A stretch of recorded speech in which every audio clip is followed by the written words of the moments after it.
Picture चालू करो बे। दोस्तों, हाजिर हूं मैं आज उस ड्रामे की बातें लेकर जो अब तक 21 एपिसोड आ चुका है ARY डिजिटल पर। ये अवेलेबल है यूट्यूब पर, जाकर आप देख सकते हैं। इसके मरकजी किरदार में हैं हानिया आमिर, फहद मुस्तफ़ा, बुशरा अंसारी और इमाद इरफानी, जावेद शेख साहब। तो इसके 21 एपिसोड आ चुके हैं दोस्तों। इस ड्रामे का नाम है कभी मैं कभी तुम।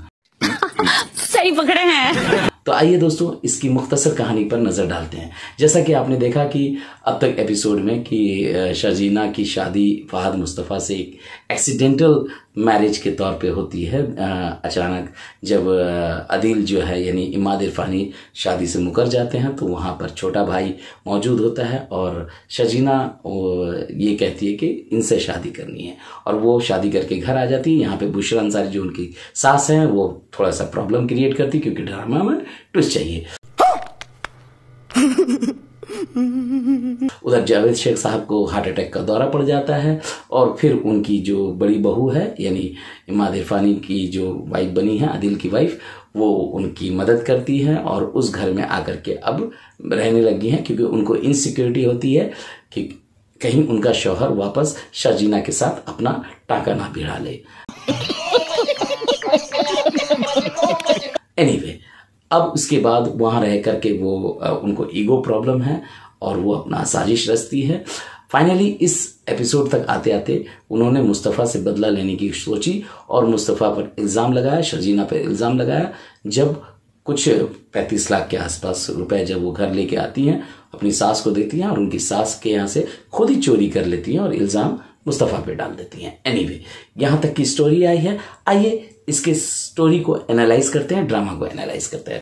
चलो भाई, देखो अब मैं क्या करता हूँ। पहली बात तो ड्रामा बहुत ही कमाल का हो गया क्योंकि इसका प्लॉट, मैंने पहले भी कहा कि कोई खास प्लॉट नहीं था। इस पे कई सारे ड्रामे फिल्में बनी हुई हैं, उसके बावजूद इसकी स्क्रीन प्ले, इसकी स्टोरी टेलिंग और जो घटनाक्रम घट रहे हैं बार बार, वो बहुत ही कमाल के हैं, जिसकी वजह से ड्रामा में ऑडियंस का इंटरेस्ट बन जाता है। बात तो सही है। और ड्रामा को देखने के लिए ऑडियंस टूट पड़ती है, यूट्यूब पर क्लिक करते रहती है। एनीवे, अब ड्रामा बहुत इंटरेस्टिंग पॉइंट पे आ गया है जब शर्जीना और मुस्तफ़ा घर से बाहर निकल चुके हैं क्योंकि उन पे इल्ज़ाम आ गया था। अब वो वहां पहुंचते हैं जहां पर इकरा अजीज और हमजा सोहेल भी पहुंचे थे, बंस रोड के रोमियो जूलियट में। जी हाँ दोस्तों, ये एक पेटेंट हो गया है वो फ्लैट कि जिसको भी घर से भागना है तो वो उसी फ्लैट पे जाकर के रहेगा। भाई साहब कुछ ज्यादा नहीं हो गया ये? मतलब कुछ भी। तो फाइनली यहाँ पर वो लोग पहुंचते हैं, घर की साफ सफाई करते हैं जैसे पहले भी इकरा अजीज और हमजा सोहेल ने किया था बंस रोड की रोमियो जूलियट में। यहाँ पे भी मुस्तफ़ा और शर्जीना वहाँ की साफ सफाई करती हैं। उसी तरह जैसे पिछले ड्रामा में बंस रोड के रोमियो जूलियट में एक चूहा निकल आता है जिससे हीरोइन डर जाती है, जो कि सबको डराती रहती है लेकिन उसके बावजूद चूहे से डर जाती है और वहाँ पे हीरो की एंट्री होती है और वो फिर उसको संभालता है। उसी तरह यहाँ पर भी शर्जीना को एक चूहा दिखता है, वहाँ वो डर जाती है और मुस्तफ़ा आकर उसे समझाता है और संभालता है। तो ये एक कॉमन फैक्टर नजर आया है दोनों ड्रामों में। तो चूहा क्यों हर ड्रामे में घुस जाता है? एनीवे, उसको बिल में घुसना चाहिए लेकिन वो ड्रामे में घुस जा रहा है बार बार। Good question, you are a good question. खैर, आगे की बात करते हैं। तो ओवरऑल जो ड्रामा में टर्निंग पॉइंट आया है वो रुबाब ने इल्ज़ाम लगाकर फहद मुस्तफ़ा यानी कि मुस्तफ़ा जो कैरेक्टर है उस पर चोरी का इल्ज़ाम लगाया, जहाँ पे जावेद शेख साहब उसको थप्पड़ मारते हैं। दोस्तों, ये बहुत ही घिसा पिटा सा स्टोरी लाइन था क्योंकि इस तरह के जो मतलब टास्क है ये बहुत सारे फिल्मों में, ड्रामा में दिखाया जा चुका कि कोई औरत या फिर घर का कोई आदमी बाहर से पैसे लाएगा और घर में एक खास आदमी को देगा और फिर वो चोरी का इल्ज़ाम लगा देगा। ये पहले से लोगों को पता था कि ये होने वाला है, इसलिए ड्रामा में वो चीज़ें नहीं आ पाई कि देखते साथ लोगों के मुंह से निकले वाह क्या सीन है, वाह क्या सीन है,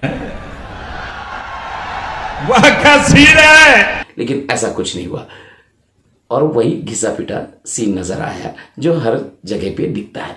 इसमें भी वही हुआ, जबकि हमें पता था कि शर्जीना पे या मुस्तफ़ा पे इल्ज़ाम आएगा और वो घर छोड़ करके जाएंगे। तो कुछ अलग नहीं है स्टोरी पे। तो फिलहाल जो जिस तरह से रुबाब कहती है कि मैं पुलिस बुलाऊंगी, और जिससे जावेद शेख साहब डर जाते हैं कि भाई घर में पुलिस नहीं आएगी। ये सब क्या देखना पड़ रहा है?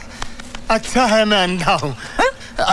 अब यहाँ पर जब रुबाब बार बार कहती है कि पुलिस को बुलाऊंगी, मुस्तफ़ा कहता है हाँ बुलाओ, लेकिन कोई ये नहीं कहता कि हाँ भाई पुलिस आएगी तो तफ्तीश करेगी तो फिंगरप्रिंट मिलेंगे अगर जिसने भी चुराए होंगे। अगर मुस्तफ़ा के बेड के नीचे वो पैसे नजर आए हैं तो जाहिर है कि वहां रखते समय लिफाफ में या नोट पे फिंगरप्रिंट आए होंगे। लेकिन इस तर्क पे कोई भी, इस लॉजिक पे कोई भी नहीं जा रहा है और बातों को बढ़ा करके मतलब ड्रामा को एक ट्विस्ट लाने की कोशिश की गई। अरे देवा, ये गड़बड़ है बाबा। इस पूरे सीन में एक बहुत ही कमाल का जेस्चर था, वो था शर्जीना का, जो खामोशी से ये पूरा ड्रामा देख रही थी और हाथ बांध करके खड़ी हुई थी। ये बहुत ही कमाल का अल्टीमेट मतलब जेस्चर था, बॉडी लैंग्वेज था। पूरे सीन को बिना डायलॉग्स बोले उन्होंने परिभाषित कर दिया, एक्सप्लेन कर दिया। तो ये बहुत ही कमाल का था।